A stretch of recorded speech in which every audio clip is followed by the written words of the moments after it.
ওং স্থাপকায় চ ধর্মস্য সর্বধর্মস্বরূপিণে অবতার বরিষ্ঠায় রামকৃষ্ণায় তে নমঃ।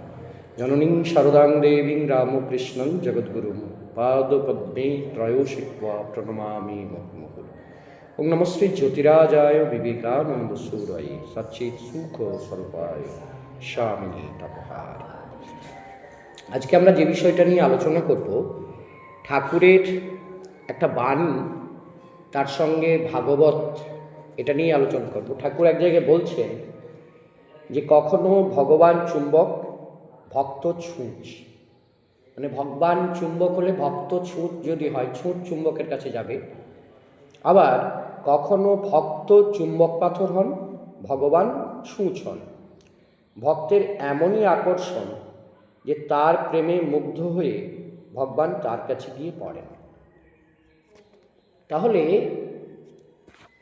এই যে বাণীটা ঠাকুর বললেন যে কখনো ভগবান চুম্বক, ভক্ত ছুঁচ, আবার কখনো ভক্ত চুম্বক, ভগবান ছুঁচ। তো আমরা শ্রীমদ্ ভাগবতের একটা অসাধারণ চরিত্র, যেখানে ভক্ত চুম্বক হয়েছিল, ভগবান তার কাছে ছুটে গিয়েছিল, সেই ঘটনাটাই আমরা আলোচনা করব। সেটা হচ্ছে মহামতি ভীষ্ম।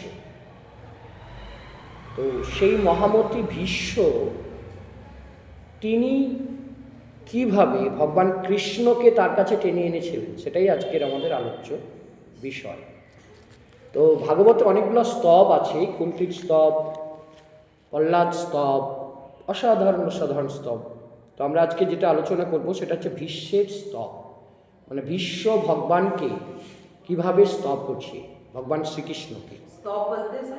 স্তব আমরা যেমন বিভিন্ন প্রার্থনা করি, সেটাই হচ্ছে স্তব। যেমন আমরা চণ্ডীতে আছে স্তুতি আছে, সেই স্তুতি এবং স্তব প্রায় এক। যেমন নারায়ণী স্তুতি আছে চণ্ডীতে, সেখানে বলা হচ্ছে ওম সর্বমঙ্গল মঙ্গলে শিবে সর্বার্থ সাধিকে শরণ্যে ত্রম্বকে গৌরী নারায়ণী নমস্তুতে সৃষ্টি স্থিতি বিনাশানং শক্তিভূতে সনাতনী গুণাশ্রয়ে গুণময়ে নারায়ণী নমস্তুতে শরণাগত দীনার্থ পরিত্রাণ পরায়ণে সর্বস্বার্থে হরে দেবী নারায়ণী নমস্তুতে।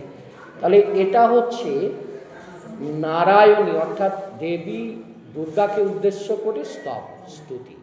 সেরকম ভীষ্মদেব, তিনি ভগবান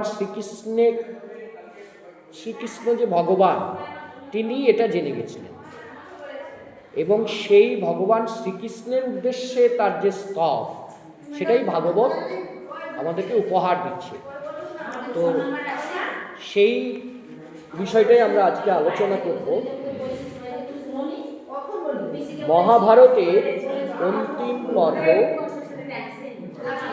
ভাগবত সেখানে সেই ধরেছেন রক্তাক্ত সংগ্রাম, হিংসা, দেশ, কালের খেলা যেন শেষ হয়ে গেছে। এবার শুরু হলো কালাতীতের অনুসন্ধান।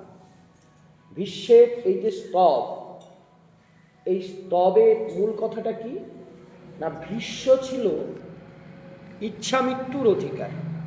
ইচ্ছা মৃত্যুর অধিকারী মানে তিনি যখন ইচ্ছা করবেন তখন মৃত্যুবরণ করবেন।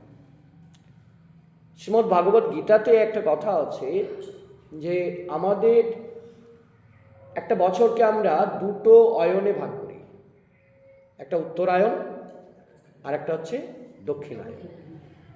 গীতা অনুসারে বলা হচ্ছে যারা উত্তরায়ণে প্রাণ ত্যাগ করে তারা স্বর্গের পথে গমন করে। তাহলে ভীষ্মদেব যখন সরসজ্জায় তিনি শায়িত, মানে অর্জুন তীর ছুঁড়ছেন, এমনভাবে তীর ছুঁড়লেন যে ভীষ্মদেবের দেহটা মাটিতে পড়ল না, এদিক থেকে সব তীরগুলো সেদিকে বেরিয়ে গেছে, যেন তীরের ফলাগুলো মাটিতে প্রবেশ করছে আর তিনি শুয়ে আছেন, কিন্তু তিনি প্রাণত্যাগ করছেন না, উত্তরায়ণের জন্য অপেক্ষা করছেন। উত্তরায়ণ শুরু হলে তিনি প্রাণত্যাগ করবেন। এইখানে এই যে মহামতি ভীষ্ম, তিনি ভগবান শ্রীকৃষ্ণের উদ্দেশ্যে যে স্তব করছেন, সেই স্তবের একটা ছন্দ আছে।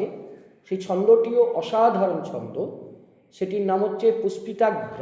পুষ্পিতাগ্র মানে হচ্ছে একটা গাছের ফুল যেমন শাখায় শাখায় প্রস্ফুটিত হয়, সেই রকম এই যে ভাগবত, সেই ভাগবতের যে ছন্দ, সেখানেও দেখা যাবে পরপর পরপর পরপর আমরা ভক্তের হৃদয় ভগবানের জন্যে প্রস্ফুটিত হচ্ছে।